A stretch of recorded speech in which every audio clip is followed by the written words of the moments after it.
ഈ BJP കൂടെ ഭരിച്ച പാർട്ടിയാണ്. BJP കൂടെ ജനതാ അടിയന്തരാവസ്ഥക്കാലത്ത് കൂടെ വന്ന പാർട്ടിയല്ലേ CPM. പൊളിറ്റിക്കൽ ഇസ്ലാം ഇസ്ലാം പൊളിറ്റിക്കാണ്. Islam is toxic and Muslims are lovely എന്നുള്ളതാണ് എസൻസിൻ്റെ ഒരു മുദ്രാവാക്യം. നോ ജാതിപ്പണി, നോ മതപ്പണി, നോ പാർട്ടിപ്പണി. എനിക്ക് കക്ഷി രാഷ്ട്രീയമില്ല. ഇപ്പോൾ BJP ബീഹാർ ജയിക്കുമ്പോൾ എനിക്ക് പുളകമൊന്നുമില്ല. CPM അടുത്ത പ്രാവശ്യം ഇവിടെ ജനിച്ചാലും എനിക്ക് പുളകമില്ല. ഗോഡ്സേവാദി, സവർക്കർവാദി എന്നൊക്കെ. ഈ സവർക്കറൊക്കെ ആരാന്ന് ഞാൻ അടിച്ചു നോക്കുന്ന അന്നേരമാണ്. എനിക്കറിയാവുന്ന ടെണ്ടുൽക്കറും അഗാർക്കറും ഒക്കെ ആയിരുന്നു. അപ്പോൾ സവർക്കർ ഒരാൾ പറയുന്നത് ഇയാൾ സവർക്കറിസ്റ്റ് യുക്തിവാദമാണ് പറയുന്നത്. സവർക്കറിസ്റ്റ് എന്താണ് സവർക്കർ? അംബേദ്കറിസ്റ്റുകൾ എന്ന് പറഞ്ഞു നടക്കുന്ന പലർക്കും പുള്ളി എന്താണ് എഴുതിയിരിക്കുന്നത്, എന്താണ് പറഞ്ഞിരിക്കുന്നത് ഒരു ധാരണയില്ല. ഇപ്പോൾ സുകുമാർ അഴീക്കോട് ഈ കേരളത്തിൽ ഒരുപാട് പ്രഭാഷണം നടത്തിയ ആളാണ്. പുള്ളിയുടെ ഒരു 100 പ്രഭാഷണം എടുത്ത് നിങ്ങളൊന്ന് യൂട്യൂബിലിട്ട് നോക്കും. എത്രയോ ഫാക്ച്വൽ റിവേഴ്സ് ഉണ്ടാവാൻ. ബേസിക്കലി കല കള്ളമാണ്. ഗസൽ തൊട്ട് പിന്നെ ഇപ്പോഴത്തെ ഏറ്റവും അടിപൊളി എല്ലാ പാട്ടും കേൾക്കാം. എനിക്ക് അങ്ങനെ ഞാൻ പറയും ഫ്രീ ആണ്. അങ്ങനെ ഒരു പ്രത്യേക പാട്ടൊന്നുമില്ല. കഥകളി സംഗീതം ഇഷ്ടമാണ്. ഞാൻ സിനിമ കാണാറില്ല. സിനിമ കാണാറില്ല. ഇല്ല. പ്രിയദർശന്റെ മകൾ, എൻ്റെ പടത്തിന്റെ പേരെന്താ? ലോക. ആ സിനിമ ഇപ്പോൾ OTT വന്നു. ഞാൻ കഴിഞ്ഞ എൻ്റെ ഒരു 2 ആഴ്ചയായിട്ട് അതിങ്ങനെ വെള്ളം പിടിച്ച് വെച്ചിരിക്കുക, കുളിച്ചിട്ടില്ല. ഇങ്ങനെ കുറേശ്ശെ കണ്ട് താങ്കൾ ഇംഗ്ലീഷ് അധ്യാപകനാണല്ലോ. അപ്പോൾ ഇംഗ്ലീഷ് അധ്യാപകനായിരിക്കുന്ന ഒരാൾ ഇംഗ്ലീഷ് സാഹിത്യത്തെക്കുറിച്ച് സംസാരിക്കുന്നതിനപ്പുറത്തേക്കൊരു പ്രഭാഷണം നടത്തുമ്പോഴാണ് താങ്കൾ കുറേ കൂടി ആ രീതിയിലാണ് ആളുകൾക്ക് കുറേ കൂടി അറിയുന്നത് താങ്കളെ. പ്രത്യേകിച്ച് ശാസ്ത്ര വിഷയങ്ങളിൽ പുസ്തകങ്ങൾ എഴുതുന്നു, അതിൽ സംസാരിക്കുന്നു. അപ്പോൾ താങ്കൾക്കെതിരെയുള്ള പൊതുവായൊരു വിമർശനം എന്ന് പറയുന്നത് ഇംഗ്ലീഷ് അധ്യാപകനായിരിക്കുന്ന അല്ലെങ്കിൽ സാഹിത്യത്തിൽ നേടിയ ഒരു അറിവ് വെച്ചിട്ട് ശാസ്ത്രവുമായി ബന്ധപ്പെട്ടിട്ടുള്ള പിന്നെ അടിസ്ഥാനപരമായ അറിവില്ലാതെയാണ് താങ്കൾ ഈ ശാസ്ത്രപരമായിട്ടുള്ള കാര്യങ്ങളിൽ ചർച്ചകൾ നടത്തുന്നതെന്നാണ്. എങ്ങനെയാണ് ആ ആരോപണത്തെ കാണുന്നത്? അതൊരു ആരോപണമായിട്ട് എനിക്ക് തോന്നുന്നില്ല. കാരണം ഒന്ന്, ഇംഗ്ലീഷ് സാഹിത്യത്തിൽ എന്താണ് സൂപ്പർ സ്പെഷ്യാലിറ്റി എന്നുള്ള അർത്ഥത്തിലാണ് എനിക്ക് ഉദ്ദേശിച്ചത്. നമ്മളെല്ലാം 10ാം ക്ലാസ് വരെ പഠിക്കുന്നുണ്ട്, സയൻസ് പഠിക്കുന്നുണ്ട്. ഞാൻ പ്രീ ഡിഗ്രിയും സയൻസ് ഗ്രൂപ്പായിരുന്നു. പിന്നെ ഞാൻ ഡിഗ്രിക്കും സയൻസ് മാത്സ് അത് തന്നെയായിരുന്നു. ഞാൻ പിന്നെ ഇംഗ്ലീഷിലേക്ക് പോയെന്നേ ഉള്ളൂ. അപ്പം നിങ്ങൾ ഉദ്ദേശിക്കുന്നത് ഒന്ന്, ഒരു സയൻസിൽ ഡിഗ്രിയോ അല്ലെങ്കിൽ മാസ്റ്റേഴ്സോ ഒക്കെ ഉള്ള ഒരാൾ സയൻസിൽ തെറ്റായ ഒരു കാര്യം പറയുകയാണെങ്കിലും ഈ സയൻസെ പഠിച്ചിട്ടില്ലാത്ത ഒരാൾ പറയുകയാണെങ്കിൽ അത് തെറ്റാണ്. സയൻസിനെ സംബന്ധിച്ച് തെറ്റും ശരിയുണ്ട്. പിന്നെ ഒരാൾ തെറ്റ് ശരി പറയുന്നത് സയൻസുമായിട്ട് നമുക്ക് ഇന്നത്തെ കാലഘട്ടത്തിൽ ഒരാൾ എന്തെങ്കിലും പറയുന്നത് തെറ്റോ ശരിയോ ഉണ്ടെന്നുണ്ടെങ്കിൽ അത് കറക്റ്റ് ചെയ്യാവുന്നേ ഉള്ളൂ അല്ലേ. വ്യക്തികൾക്ക് തെറ്റ് പറ്റാം, നമ്മളുടെ ഓർമ്മയും കാര്യങ്ങളൊക്കെ വെച്ച് പറ്റാം. പിന്നെ ഇത് ഒരാളുടെ അർഹതയെ ചോദ്യം ചെയ്യൽ എന്നുള്ള ഒരു പ്രാകൃത ആചാരമാണ്. നിനക്ക് പണ്ട് കർണനോട് ചോദിച്ചിട്ടുണ്ട്, നിനക്ക് ഇവിടെ മത്സരിക്കാൻ എന്താണ് അവകാശം എന്ന് ചോദിക്കുന്നു. ഏകലവ്യനോട് ചോദിക്കുന്നു. നമ്മൾ ചില ജാതിക്കാരോട് ചോദിക്കുന്നു. പിന്നെ പറയാം, ഇത് പഠിച്ചിട്ടില്ലാത്ത നീ എന്തിനാ ഇത് പറയുന്നതെന്ന് പറയുന്നു. ഇപ്പം ഞാൻ ഇനി സയൻസ് ആണ് മെയിനെന്ന് ഇരിക്കട്ടെ, വേറൊന്നായിരിക്കും പറയുന്നത്. ആക്ച്വലി നിങ്ങൾ പറയുന്നതിനെ അല്ലെങ്കിൽ നിങ്ങളെ നിസ്സാരവൽക്കരിക്കുക അല്ലെങ്കിൽ നിങ്ങളെ ഇത് ആക്കാനായിട്ട് കണ്ടെത്തുന്ന ഒരു കാരണമാണ് ഈ ബേസിക്കലി ഇത് പറയുന്നത്. ഇപ്പം നമ്മളിപ്പം നിങ്ങൾ MSc ഫിസിക്സുകാരെ ഒരു 100 പേരെ വിളിച്ചിരുത്തിയിട്ട് സയൻസിനെ കുറിച്ച് ചോദിച്ചു നോക്കും. അല്ല MA എക്കണോമിക്സുകാരെ വിളിച്ചിട്ട് എക്കണോമിക്സിനെ കുറിച്ച് ചോദിച്ചു നോക്കും. ഇപ്പം നമ്മളുടെ ഈ കടലാസ് ഡിഗ്രികൾ ഡസൻ മീൻ എനിത്തിങ് ആക്ച്വലി. ഇത് ഈ പഠനം എന്ന് പറയുന്നത് ഒരു ആന്തരികമായിട്ടുള്ള ഒരു അവനവനോടുള്ള ഒരു ബാധ്യതയും മറ്റു കാര്യങ്ങളൊക്കെയാണ്. അപ്പം നിങ്ങളിങ്ങനെ പറയുന്നത് അങ്ങനെ വ്യാപകമായി ഇത് പ്രധാനമായിട്ട് ഞാൻ ഉദ്ദേശിക്കുന്നത് ഈ മതം എന്ന് പറയുന്ന ലോകത്തെ ഏറ്റവും കൂടുതൽ സെൻസിറ്റീവായിട്ടുള്ള ഒരു സാധനത്തെയാണ് ഞാൻ ഡീൽ ചെയ്യുന്നത്. സ്വാഭാവികമായിട്ടും മതവാദികൾ,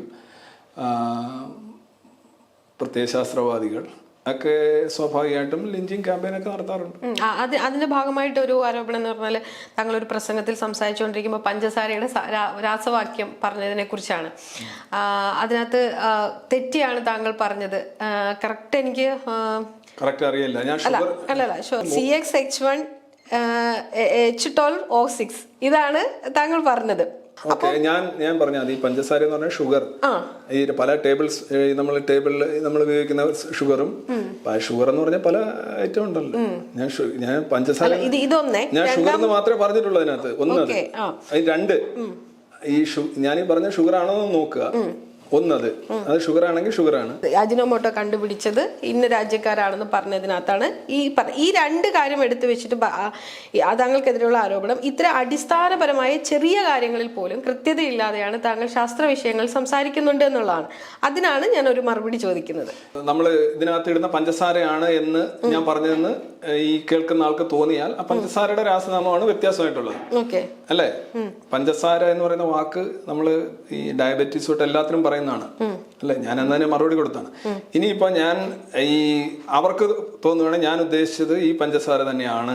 ആക്ച്വലി അതിനകത്ത് ഈ പറയുന്നത് ഞാനൊരു ഫോർമുല, ഞാനത് വേറെ വനേഡിയം പെൻഡോക്സൈഡോ അല്ലെങ്കിൽ സിലിക്കേറ്റുകളുടെ കാര്യമല്ലോ, ഇത് ഗ്ലൂക്കോസിന്റെ കാര്യം തന്നെയല്ലേ പറഞ്ഞത് ആണ്. ഓക്കെ, അതൊരു കാര്യം പറഞ്ഞു പോകുന്നതിൽ ഇവർ കരുതുന്നു ഞാൻ ഉദ്ദേശിക്കുന്ന പഞ്ചസാരയാണ്. ആ പഞ്ചസാരക്ക് ഇതല്ലല്ലോ.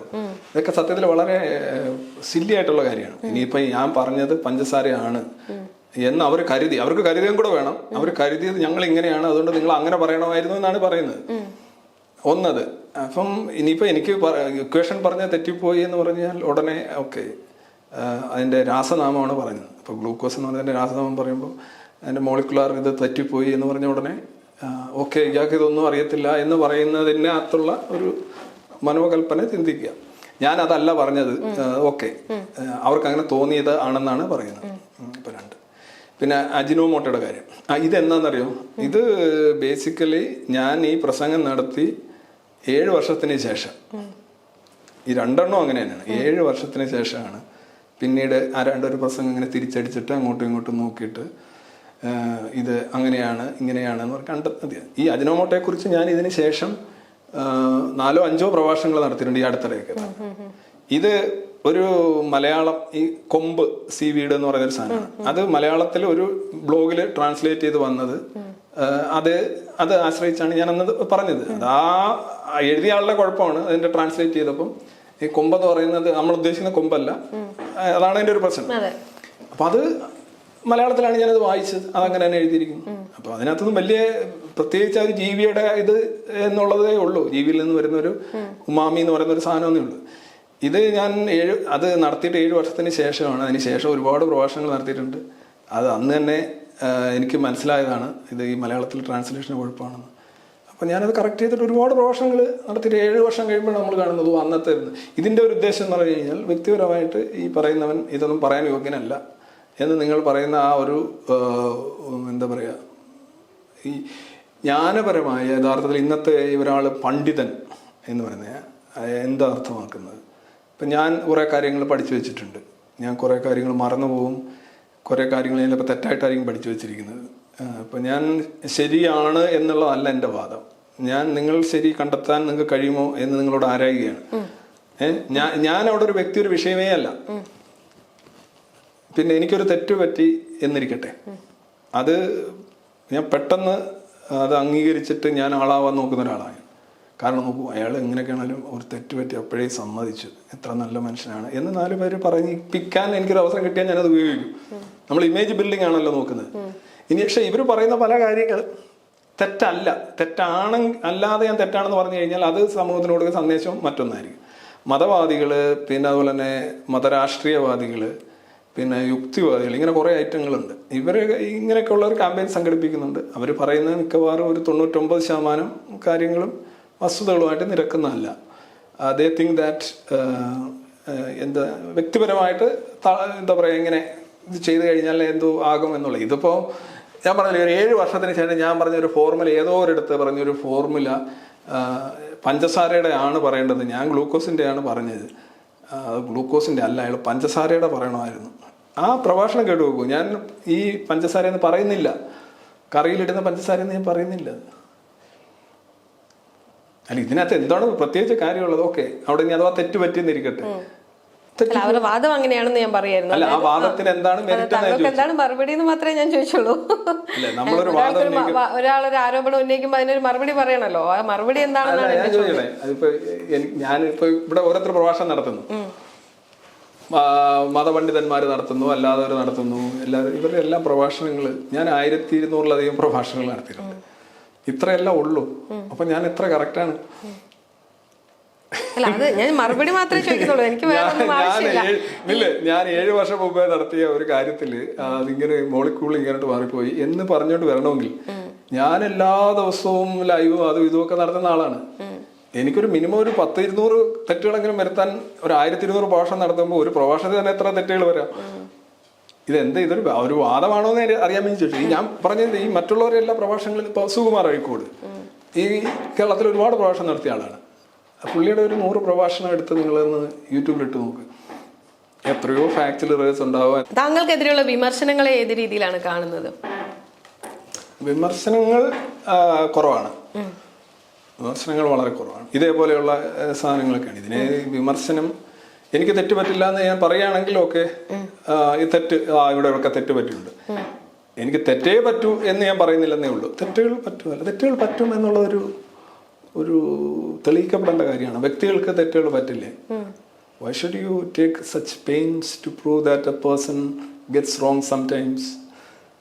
നമുക്ക് ആരാധകർ കൂടുന്നതിനോടൊപ്പം തന്നെ നമ്മൾ അതേ രീതിയിൽ തന്നെ നമ്മൾ വിമർശനങ്ങളെ കാണണമല്ലോ. ആരാധകർ താങ്കൾക്കുണ്ട് എന്നുള്ളത് തർക്കമൊന്നുമില്ല, ആരാധകരുണ്ട്, അതിൽ തർക്കിക്കാൻ നിൽക്കണ്ട. ആരാധകരുണ്ട്, താങ്കളുടെ വാക്കുകൾ കേട്ടിട്ട് അതിനകത്ത് ഇൻസ്പയർ ആവുന്നുണ്ട്. അത് താങ്കളുടെ കുറ്റമല്ല, അത് താങ്കളുടെ സംഭാഷണം കേട്ടിട്ട് അതിനെ പിന്തുടരാൻ ആഗ്രഹിക്കുന്നവരെ അല്ലെങ്കിൽ ഇൻസ്പയർഡ് ആവുന്ന ആളുകളുണ്ട്. അപ്പോൾ അങ്ങനെയുള്ള ആളുകൾ ഉണ്ടാകുമ്പോൾ തന്നെ നമുക്ക് ഹേറ്റേഴ്സും ഉണ്ടാകാം. ഒരു വ്യക്തിക്ക് എല്ലാ ആളുകളും നമ്മൾ ഒരേ രീതിയിൽ അളക്കണമെന്നില്ല, ഒരേ രീതിയിൽ കാണണമെന്നില്ല. അപ്പൊ ഹേറ്റേഴ്സും ഉണ്ടാവാം. അപ്പൊ ഇവരെ ഉൾക്കൊള്ളുന്ന അതേ രീതിയിൽ തന്നെ വിമർശനത്തെയും ഉൾക്കൊള്ളുന്നുണ്ടോ എന്നാണ് എന്റെ ചോദ്യം. നിങ്ങൾ എന്നെ കണ്ടുപഠിക്കണ കാര്യത്തില് ഞാൻ മറ്റൊന്നും കൊണ്ട് പറയില്ല. ഈ വിമർശനവും വ്യക്തിപരമായും അതും ഇതും ഒക്കെ ഒരുപാട് കാര്യങ്ങൾ ഇങ്ങനെ എനിക്കെതിരെ ആളുകൾ എഴുതാറുണ്ട്. Have you ever seen I responding to them in the same coin, or even I don't even consider. ഇപ്പോൾ ഒരു ഫാക്ച്വൽ എറർ നിങ്ങൾ പറയുകയാണെന്നുണ്ടെങ്കിൽ അത് ഓട്ടോമാറ്റിക്കലി കറക്റ്റ്. എനിക്ക് തെറ്റുകൾ പറ്റിക്കഴിഞ്ഞാൽ അടുത്ത ഇതിനകത്ത് തന്നെ ഞാൻ പറയുന്ന ആളാണ്, എല്ലാം പറയുന്ന ആളാണ്. അതിനകത്തല്ല വീഡിയോ തന്നെ കമൻ്റായിട്ട് ഇടും, അല്ലെന്നുണ്ടെങ്കിൽ അതിനകത്ത് തന്നെ കൊടുക്കുന്ന ആളാണ്. എനിക്ക് തെറ്റ് പറ്റില്ല എന്നൊരു അവകാശവാദം ഞാൻ ഉന്നയിക്കുന്നില്ലെന്നേ. എനിക്ക് അങ്ങനെ ഒരു അവകാശവാദവും ഇല്ല. വേറെ മറ്റുള്ളവരെ കുറിച്ചും എനിക്ക് അങ്ങനെ അവകാശവാദവും ഇല്ല. നിങ്ങൾക്ക് തെറ്റ് പറ്റും, ഞാനന്ന് കുത്തിയിരുന്നാൽ മതി, എനിക്ക് ഒരുപാട് എണ്ണം കണ്ടുപിടിക്കാനും പറ്റും. ഈ പറയുന്ന എല്ലാവർക്കും ഈ കണ്ടുപിടിക്കും. മനുഷ്യനാവുമ്പോൾ തെറ്റ് പറ്റും. വിമർശനങ്ങളെ താങ്കൾ എങ്ങനെയാണ് കാണുന്നതെന്നാണ്. ഇപ്പം നമ്മളെ അംഗീകരിക്കുന്നതിനോടൊപ്പം തന്നെ നിൽക്കുന്നതാണ് വിമർശനം. ഇതെന്റെ ഒരു ഇതല്ല, എന്റെ ഒരു അവകാശവാദമല്ല. എനിക്ക് തെറ്റ് പറ്റില്ല എന്നുള്ളത്. എനിക്ക് വരുത്തുന്ന തെറ്റുകളാണെങ്കിൽ ഞാൻ തിരുത്തിയിട്ട് വീണ്ടും. തെറ്റുകളിൽ മാത്രമല്ലല്ലോ ഒരാളെ വിമർശിക്കുക, നമുക്ക് ഒരാളുടെ ഐഡിയോളജി താല്പര്യമില്ലെങ്കിലും വിമർശിക്കപ്പെടാം. ഓക്കെ, അപ്പൊ തെറ്റ് മാറ്റിയിട്ട് ഓക്കെ, അതിനകത്ത് പ്രശ്നമില്ലല്ലോ. ഐഡിയോളജിയിലേക്ക് വരാം. എനിക്ക് ഐഡിയോളജി ഇല്ല. ഐഡിയോളജിയും ഡോഗ്മയൊന്നും പിന്തുടരുന്ന ഒരാളല്ല ഞാൻ. I M so free. ഇപ്പം ഞങ്ങളിപ്പോൾ ഉദാഹരണമായിട്ട് എസൻസ് ഗ്ലോബൽ ഇപ്പോൾ സംഘടിപ്പിക്കാൻ പോകുന്ന ഏറ്റവും വലിയ അടുത്ത പരിപാടി എന്ന് പറഞ്ഞാൽ ഹിന്ദു ഓളം എന്ന് പറയുന്നൊരു പരിപാടിയാണ്. എന്ന് പറഞ്ഞാൽ അതിരാവിലെ തുടങ്ങി ഉഷസന്ധ്യ നീളുന്ന ഹിന്ദുത്വ വിമർശനം. 35 വിഷയങ്ങളാണ്. തലങ്ങും വിലങ്ങും അറഞ്ചം പുറഞ്ഞം ഇതാണ്. അപ്പം ഇവിടെ ഓരോരുത്തർ ആളുകൾ പറയുന്നത് ഈ എസൻസ് ഗ്ലോബൽ ഇങ്ങനെ ഹിന്ദുത്വ ഐഡിയോളജിയോട് എന്തോ സോഫ്റ്റ് കോർണർ ഉള്ളവരാണ്, ഇതാണെന്ന് പറയുന്നത്. അപ്പം നമുക്ക് ഉള്ളിൽ ചിരിയാണ്, ഇതെന്താണ് ഈ പറയുന്നത്? ഇവരിങ്ങനെ പറഞ്ഞു പോകും. അപ്പം ഞാൻ യഥാർത്ഥത്തിൽ ഈ എഴുതിയിരിക്കുന്ന എല്ലാ പുസ്തകവും ഹിന്ദുമതത്തിനെതിരെയാണ്. അതായത് ഹിന്ദുമതത്തിൻ്റെ കാര്യങ്ങൾ മാത്രമാണ് ഞാൻ പുസ്തകം. ഞാൻ ഒരൊറ്റ ആൻറ്റി ഇസ്ലാമിസ്റ്റ് ആയിട്ട് ഒരു പുസ്തകം ഞാൻ എഴുതിയിട്ടില്ല. ഞാൻ 15 പുസ്തകം എഴുതിയിട്ടുണ്ട്. വിവേകാനന്ദനെ വരെ, ഗീത, വിവേകാനന്ദൻ, ജ്യോതിഷം, മറ്റേത്, രാമൻ, എല്ലാ സാധനങ്ങളും എഴുതിയിട്ടുണ്ട്. പിന്നെ എൻ്റെ പ്രഭാഷണം എടുത്തു കഴിഞ്ഞാൽ ഒരു 80-90% ഈ ഇതാണ്. പിന്നെ പൊളിറ്റിക്കൽ ഇസ്ലാം പൊളിറ്റിക്കാണ്. Islam is toxic and Muslims are lovely എന്നുള്ളതാണ് എസൻസിൻ്റെ ഒരു മുദ്രാവാക്യം. പക്ഷെ അത് കേരളത്തിൽ അങ്ങനെ പറയാൻ പാടില്ല. ഇങ്ങനെ ഇസ്ലാമിനെ ക്രിട്ടിക്കലാകാൻ പാടില്ലാത്തതുകൊണ്ട് എല്ലാവരും ഇങ്ങനെ സംഘപരിവാർ ഇതെന്ന് പറയും. പക്ഷെ നമ്മളെ സംബന്ധിച്ച് എന്താണ്, നമ്മൾ ഫ്രീ വീലിംഗ് ആണ്. നമ്മൾ സംഘപരിവാർ വിമർശനത്തിന് വേണ്ടി ഞാൻ ഏറ്റവും കൂടുതൽ നടത്തിയിട്ട് കേരളത്തിൽ സംഘപരിവാർ വിമർശനം യഥാർത്ഥത്തിൽ താത്വികമായിട്ട് ക്രെഡൻഷ്യൽ അതിൻ്റെ ക്രീഡ്സ് ഒക്കെ വെച്ച് വിമർശനം നടത്തുന്ന ഏക സംഘടന എസൻസ് ഗ്ലോബലാണ്. അവിടെ ഓരോരുത്തർ സുരേന്ദ്രൻ ഉള്ളി എന്ന കഥയും പിന്നെ മറ്റേ സുരേഷ് ഗോപി ഷിറ്റ് വിളിച്ച കഥ, ഇതൊന്നും നമ്മുടെ ഏരിയ അല്ല. ഇതൊക്കെ കക്ഷി രാഷ്ട്രീയ വിമർശനങ്ങളും ആർഷോയെ മറ്റവൻ അടിച്ചു ഇതൊക്കെ നമ്മളെ ഏരിയ അല്ല. ഇതൊന്നും നമ്മൾ ആ ഒരു ഏരിയയിലല്ല ഉള്ളത്. പക്ഷെ അതാണ് ഇവിടുത്തെ ഹിന്ദുത്വ വിമർശനം. താങ്കൾക്ക് അങ്ങനെ ഒരു രാഷ്ട്രീയമുണ്ടോ? ആ തരത്തിലൊരു രാഷ്ട്രീയമുണ്ടോ? കക്ഷി രാഷ്ട്രീയത്തിനപ്പുറം, കക്ഷി രാഷ്ട്രീയം ഇല്ല എന്നാണ് എനിക്ക് ഈ സംസാരത്തിൽ നിന്ന് മനസ്സിലായത്.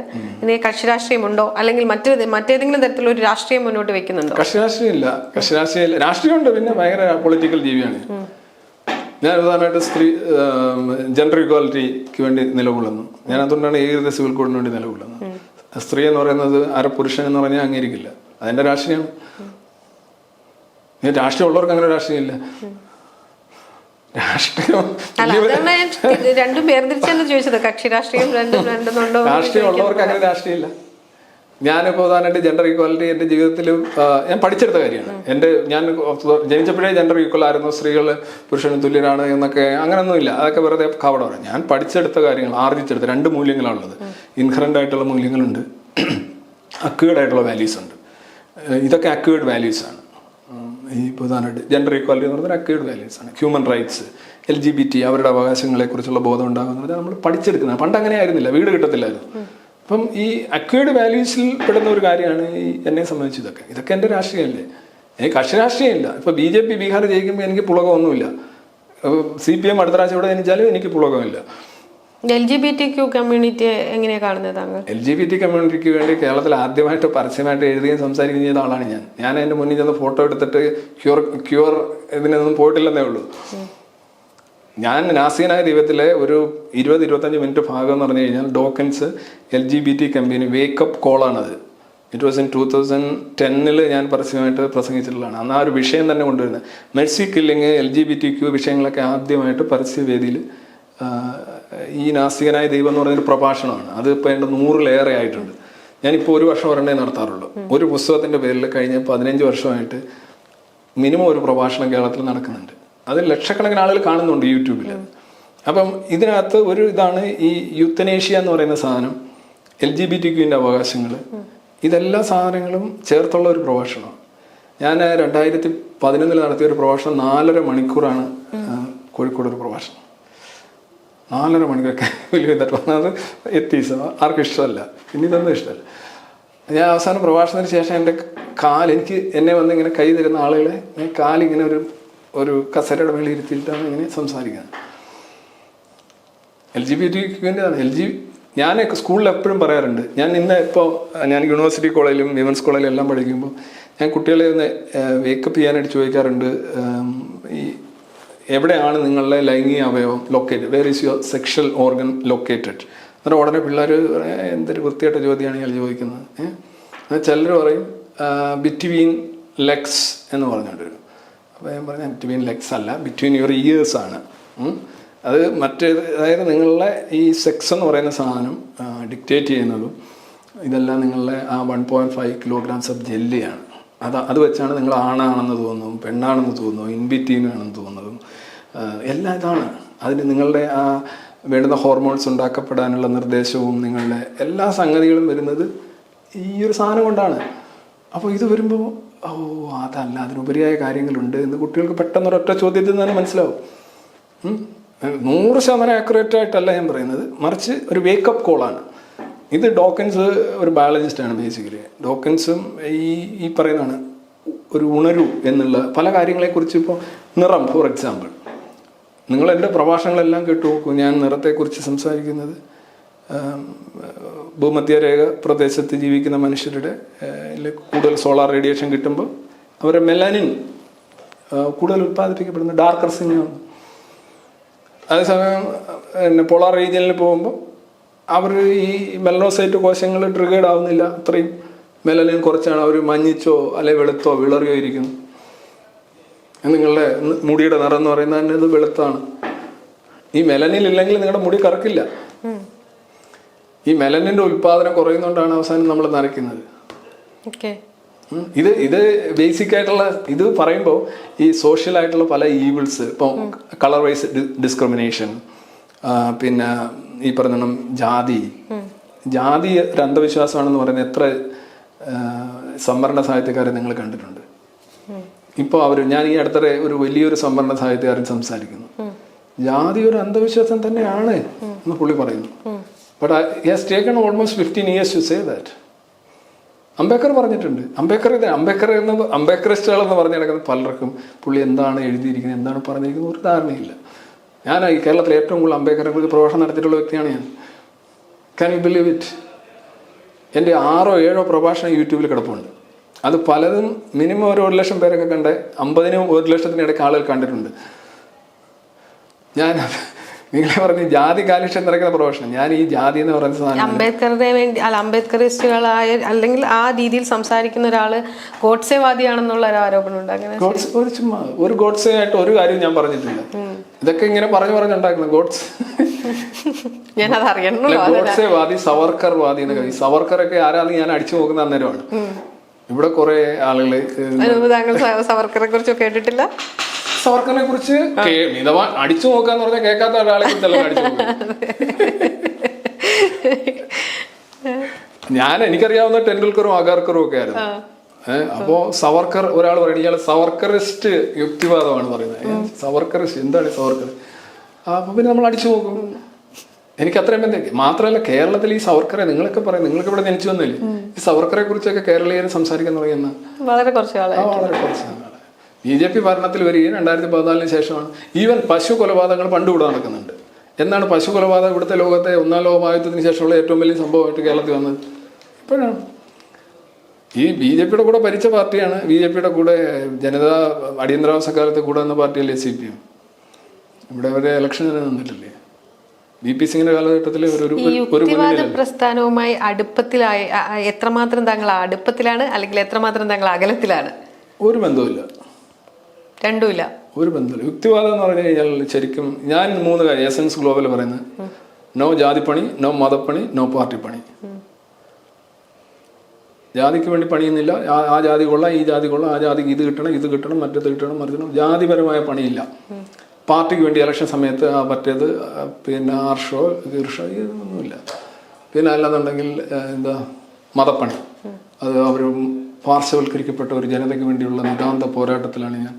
അതങ്ങനെയാണ് ഇങ്ങനെയാണ്. നോ മതപ്പണി, നോ ജാതിപ്പണി, നോ പാർട്ടി. അങ്ങനെ ഒരു സാധനം പറയുമ്പോൾ കേരളത്തിൽ നല്ല പുറത്തായാലും വലിയ ബുദ്ധിമുട്ടാണ്. എല്ലാവർക്കും എന്തെങ്കിലും ഈ സാധനം ഉണ്ടാവണം. യുക്തിവാദി പ്രസ്ഥാനമൊക്കെ മൊത്തത്തിൽ ഇതാണ്. ഞാൻ യുക്തിവാദി പ്രസ്ഥാനത്തിൽ അവിടെ പ്രസംഗിച്ചിട്ടുണ്ട് തീർച്ചയായും. അതുകൊണ്ട് ഞാൻ ചോദിച്ചാൽ എത്രമാത്രം അടുപ്പത്തിലാണെന്നും അകലത്തിലാണെന്നുള്ള പ്രസംഗിച്ചിട്ടുണ്ട്. പരിഷത്തിന്റെ ഇതിനകത്ത് പ്രസംഗിച്ചിട്ടുണ്ട്. ചില ലൈബ്രറികളിൽ പോയിട്ടുണ്ട്. അവിടെ ഇങ്ങനെയൊക്കെ പോയിട്ടുണ്ട്. അല്ലാതെ യുക്തിവാദി ബേസിക്കലി ഇവിടെ ഒരു പാർട്ടിപ്പണിയാണെന്ന്. ബേസിക്കലി വൈരുദ്ധ്യാത്മക ഭൗതികവാദം ലോകവീക്ഷണമായിട്ട് അംഗീകരിക്കുന്ന യുക്തിവാദിയെ കുറിച്ച് നിങ്ങൾ കേട്ടിട്ടുണ്ടോ? അതാണ് ഇവിടുത്തെ കേരള യുക്തിവാദി സംഘത്തിന്റെ പ്രധാന ഡോക്ടർ. അവർ ഭരണഘടന എഴുതി ചേർത്തിരിക്കുകയാണ്: വൈരുദ്ധ്യാത്മിക ഭൗതികവാദത്തിൽ വിശ്വസിക്കുന്നവർക്കും വിശ്വസിക്കാത്തവർക്കും യുക്തിവാദിയാകാം എന്നാണ് അവർ പറയുന്നത്. എനിക്ക് ചിരിയ വരുന്നത്. വൈരുദ്ധ്യാത്മക ഭൗതികവാദം ഒരു പക്ക മതവാദമാണ്. അതിന് ഒരു ശാസ്ത്രീയതയില്ല, ഒരു കഴമ്പുമില്ല. അത് ഇസ്ലാം പറയുന്ന സ്വർഗം പോലെ ഹൂറി പോലെ ഒരു സാധനമാണത്. അതൊക്കെ പറഞ്ഞു കഴിഞ്ഞാൽ അവർക്ക് ഇഷ്ടപ്പെടത്തില്ല. അതുകൊണ്ട് ഞാൻ ഇപ്പം അധികം പറയാറില്ല. എന്നാലും അതാണ് എൻ്റെ ബേസിക് ആയിട്ട് അശാസ്ത്രീയം. ഈ സംഗി, കൊങ്ങി, കമ്മി എന്നീ പ്രയോഗങ്ങളുണ്ടല്ലോ, അത് എസൻസ് ഗ്ലോബലിനെ എങ്ങനെയാണ് അത് സ്പർശിക്കുന്നേ ഇല്ല എന്നായിരിക്കും ഒരുപക്ഷെ താങ്കളുടെ മറുപടി. എങ്കിൽ പോലും എങ്ങനെയാണ് ഈ ഒരു വേർഡുകൾ ഉപയോഗിച്ചാണല്ലോ പലപ്പോഴും താങ്കളുടെ പ്രഭാഷണങ്ങളെയും ഒക്കെ ആളുകൾ എന്തെങ്കിലും ഒന്ന് പറയുമ്പോൾ ഒന്നുകിൽ താങ്കൾ സംഖ്യയാവും, അല്ലെങ്കിൽ താങ്കൾ ആ ഒരു രീതിയിലാണല്ലോ. സംഖ്യ മാത്രമല്ല, ഇപ്പുറത്ത് ഓരോരോ ഇടും. അത് പോട്ടെ. ഞാൻ പറഞ്ഞത് നിങ്ങൾ അവിടെ അത്ഭുതപ്പെട്ടു പോകും. ഞാൻ ഈ 3 വാക്ക് ഉപയോഗിക്കാറില്ല.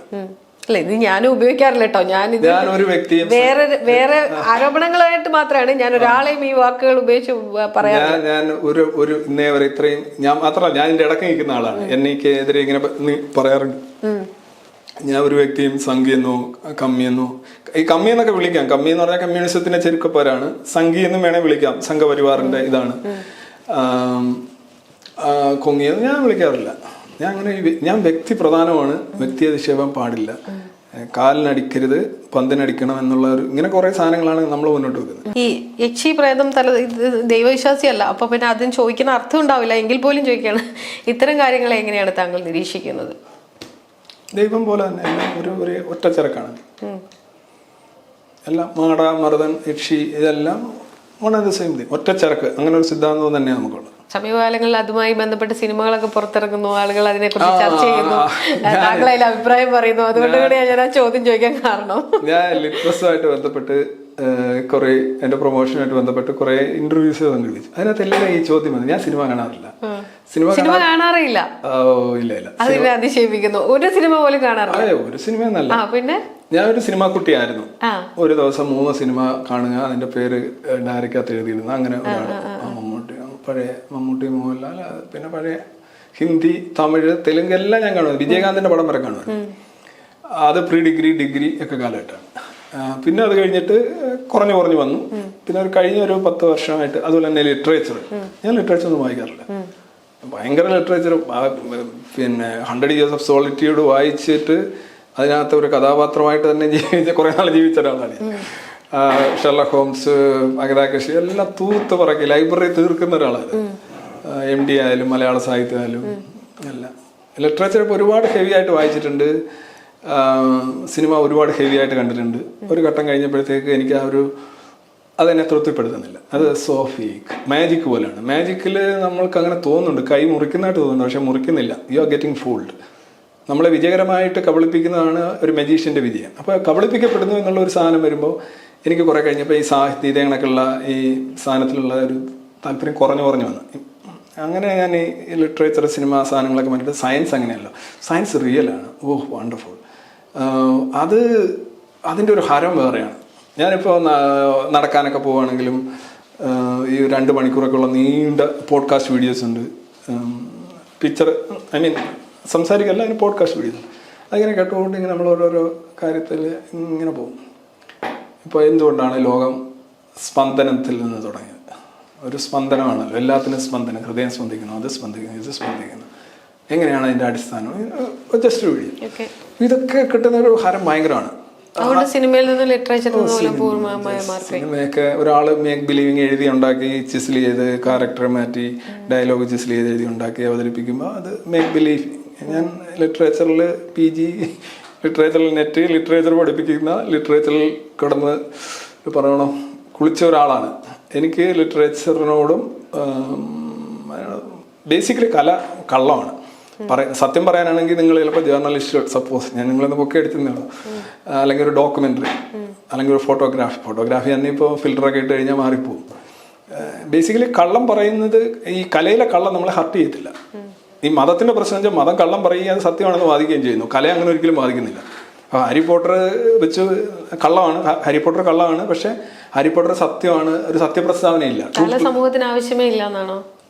കല സമൂഹത്തിന് ആവശ്യമേ ഇല്ല എന്നാണോ? മനുഷ്യൻ കള്ളം ഇഷ്ടപ്പെടുന്നവരാണ്. സൂര്യന്റെ പ്രകാശത്തേക്കാൾ കൂടുതൽ നിങ്ങൾ നിലാവല്ലേ? കല ഒന്നും മനുഷ്യന് വേണ്ടി ചെയ്യുന്നു. ഞാൻ ആലോചിച്ചൊക്കെ, സൺ ലൈക്ക് ഫാക്സ് ഉണ്ട്, മൂൺ ലൈക്ക് ഫാക്സ് ഉണ്ട്. സണ്ണിൽ നിന്ന് വരുന്ന പ്രകാശം വളരെ കഠോരമാണ്, തീക്ഷ്ണമാണ്. അതുകൊണ്ട് നിങ്ങൾക്ക് വെയിലത്തിറങ്ങാൻ താല്പര്യമില്ല, പെട്ടെന്ന് കയറും. എന്നാൽ ചന്ദ്രന്റെ നിലാവിൽ കുളിക്കാനാണ് നിങ്ങൾക്ക് താല്പര്യം. പക്ഷേ ചന്ദ്രന് പ്രകാശമില്ല, അതൊരു കപട പ്രകാശമാണ്. സൂര്യനിൽ നിന്ന് വരുന്ന പ്രകാശം റിഫ്ലക്റ്റ് ചെയ്തിട്ട് ചന്ദ്രനിൽ വരുന്ന ഒരു സംതിങ് ലൈക്ക് ഇതാണ്, റിഫ്ലക്റ്റഡ് ലൈറ്റാണ്. പക്ഷെ ഒറിജിനൽ ലൈറ്റിനോട് ആർക്കും താല്പര്യമില്ല. മനുഷ്യൻ്റെ ബ്രെയിൻ ആസ് വെച്ച് ട്രൂത്ത്, ചുമ്മാ പറയുക ആളുകൾ ട്രൂത്ത് ഇഷ്ടമാണ്, ആർക്കും ട്രൂത്ത് ഇഷ്ടമല്ല. ട്രൂത്ത് നമ്മളൊരു മൂല്യമായിട്ട് വെച്ചിരിക്കുന്നത് എന്തുകൊണ്ടെന്ന് ചോദിച്ചു കഴിഞ്ഞാൽ, നമ്മളോട് മറ്റുള്ളവർ കള്ളം പറയുന്നത് നമുക്ക് ഇഷ്ടമില്ലാത്തത് കൊണ്ടാണ്. അല്ലാതെ നമുക്ക് ട്രൂത്തിനോട് എന്തെങ്കിലും കമ്മിറ്റ്മെൻ്റ് ഉണ്ടായിട്ടല്ല. നമ്മളോട് വേറൊരാൾ വന്നിട്ട്, ഭർത്താവ് ഭാര്യയോട് പറയണത്, എനിക്ക് ആരോടും നിങ്ങളല്ലാതെ വേറെ ആരുമില്ല എന്ന് പറയുന്നത് കള്ളമായിരിക്കും. Basically that works. അതുകൊണ്ട് കലയോട് താങ്കൾക്ക് ഒരു എന്താ പറയാ, ഒരു എതിർപ്പ് അല്ലെങ്കിൽ ഒരു ഇല്ല. ഞാൻ സിനിമ കാണാറുണ്ട്. ഞാനിപ്പോ കഴിഞ്ഞ ഒരു 2013 കഴിഞ്ഞൊരു 15-12 വർഷം നോക്കുകയാണെന്നുണ്ടെങ്കിൽ ഒരു 10 സിനിമ 15 സിനിമ കണ്ടിട്ടുണ്ടാവും. അത് ഞാൻ ഈ OTT ആണ് കാണുന്നത്. അങ്ങനെ ഞാൻ പറഞ്ഞു വന്നത്, അങ്ങനെ ഒരു സിനിമയായിരുന്നു ഇത് നിങ്ങളെ പറഞ്ഞ പ്രിയദർശന്റെ മകൾ, അതിന്റെ പരത്തിന്റെ പേരെന്താ, ലോക. ആ സിനിമ ഇപ്പോൾ OTT വന്നു. ഞാൻ കഴിഞ്ഞ എൻ്റെ ഒരു 2 ആഴ്ചയായിട്ട് അതിങ്ങനെ വെള്ളം പിടിച്ച് വെച്ചിരിക്കുക, കുളിച്ചിട്ടില്ല. ഇങ്ങനെ കുറേശ്ശെ കണ്ട് തീർക്കുകയാണ്. എനിക്ക് അത്രയാണ് അതിൻ്റെ ഒരു ഇൻട്രസ്റ്റ്. ഞാൻ അതിൻ്റെ ഒരു പ്രശ്നം, എൻ്റെ കൂടെയുള്ള എസൻസിലുള്ള എൻ്റെ സഹപ്രവർത്തകരെല്ലാം പറയും, സാറ് പറയുന്ന തമാശകളെല്ലാം പഴയ സിനിമകളിലെയാണ്. നാടോടിക്കാറ്റ് മറ്റേ ഇതാണ്, പുതിയ സിനിമകൾ കാണണം, പുതിയ ഡയലോഗുണ്ട്. അപ്പം ഞാൻ അവരൊക്കെ പറഞ്ഞു, നിങ്ങൾ ഈ ഫലിതം ഉണ്ടല്ലേ, കോമഡിയുടെ ചെറിയ സിനിമ, അതൊക്കെ കണ്ട് ഞാൻ കോമ്പൻസേറ്റ് ചെയ്യാം. ഈ പടങ്ങളൊന്നും ഞാൻ കണ്ടിട്ടില്ല. എനിക്ക് താല്പര്യമില്ലാത്തൊരു കാര്യം ഞാൻ ചെയ്യില്ല. I do not do a thing I don't like. If I like I will do. No force on earth can prevent me, stop me. അല്ല, അതിനെക്കുറിച്ച് പറഞ്ഞു കേട്ടോണ്ടാണ് ഞാൻ ചോദിക്കുന്നത് എന്താണ് പിന്നെ രക്ഷി പ്രേതം എന്നൊക്കെ. ഫ്രീഡം ആണ്. എനിക്ക് നാളെ സിനിമ ഒരു ദിവസം ഫ്രീഡം അല്ലേ പറയണേ, ഇതിനോടുള്ള കാഴ്ചപ്പാട് എന്താന്ന് ഞാൻ ചോദിച്ചത്. യക്ഷി, സിനിമ, പ്രേതം അതൊക്കെയാണല്ലോ സിനിമ പറഞ്ഞു വെക്കുന്നത്. അതിനോട് കള്ളിയങ്കാട്ട് നീലിയെ കുറിച്ചും ഒക്കെയാണല്ലോ ബ്രാം സ്റ്റോക്കറുടെ ഡ്രാക്കുള വായിച്ചിട്ട് എന്റെ മുറിയിൽ നിന്ന് പുറത്തിറങ്ങാതെ ഞാൻ ഇതേ കണക്ക് ഈ പ്ലാസ്റ്റിക് കുപ്പിയൊന്നുമില്ല, ഒരു കുടം വാങ്ങിച്ചിട്ട് അതിനകത്തായിരുന്നു മൂത്രം ഒഴിച്ചിരുന്നത് രാവിലെ. എത്രാമത്തെ വയസ്സിലത്? എനിക്കൊന്ന് 7ാം ക്ലാസ്സിൽ പഠിക്കുമ്പോഴാണ് ഭയങ്കര സാധനം. ഇപ്പൊ ഒരു പ്രേതം എന്നൊക്കെ പറഞ്ഞു കഴിഞ്ഞാൽ ഞാൻ വേറെ പോസിബിലിറ്റികളെ കുറിച്ചാണ് ആലോചിക്കുന്നത്. എനിക്കിപ്പോഴും ഭയം ഉണ്ടാക്കുന്നത് എന്ന് പറഞ്ഞു കഴിഞ്ഞാൽ ലൈക്ക് ഞാൻ ഭയം ഉണ്ടാക്കുന്ന കാര്യങ്ങൾ ബേസിക്കലി നോക്കുമ്പോൾ ലൈക്ക് പാമ്പ്